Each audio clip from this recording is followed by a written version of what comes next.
Tough news out of Green Bay today as Packers wide receiver Jordy Nelson has torn his ACL in the preseason game against the Steelers. Horrible, horrible news for the Green Bay Packers. I mean, obviously Jordy Nelson now basically undraftable for fantasy purposes. I suppose it's hypothetically possible that he could come back, but we're not going to bank on that for fantasy value anyway.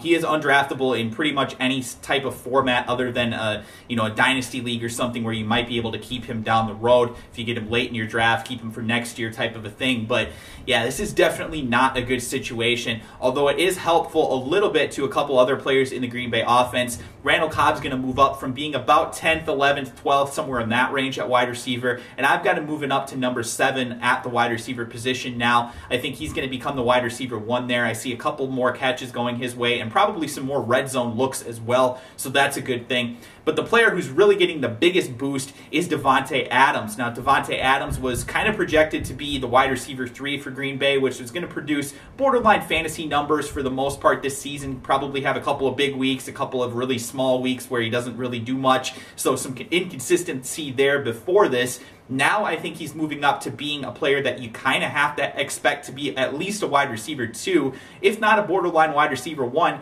depending on how things go. Davante Adams has a lot of physical talent, so I am interested to see what he's going to do now with his bigger role in the offense. A couple other players that you might want to keep your eye on. Montgomery, the rookie for the Packers, could potentially see more playing time. I'm not sure that you really would consider him to be like a big, step in and instantly become a fantasy star type of player, but he does have some value, at least in dynasty formats, and he could be a player that breaks out. Another one, Jeff Janis, is another player who could potentially step into that role. We're just not quite sure exactly what's going to happen with Green Bay at this time, so I think you can take a flyer on either of those guys late in your draft and possibly get something out of them, but we just, like I said, you don't really know exactly what's going to happen.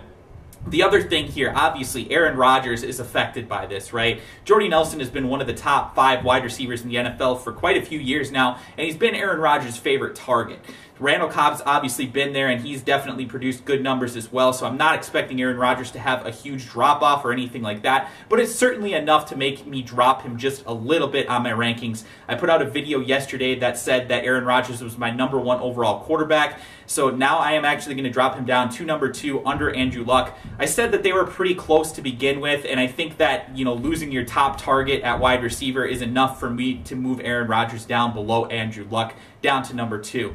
So there you have it, guys. That's kind of the quick fantasy update for the Packers. Not really sure that Eddie Lacy's going to see more touches or anything like that. It's possible he might get more receptions out of the backfield, so that might boost him up a little bit for PPR. But again, I've still got Eddie Lacy ranked really high in any format. He's my number 3 overall player this year, so it's hard for me to really move him up from there.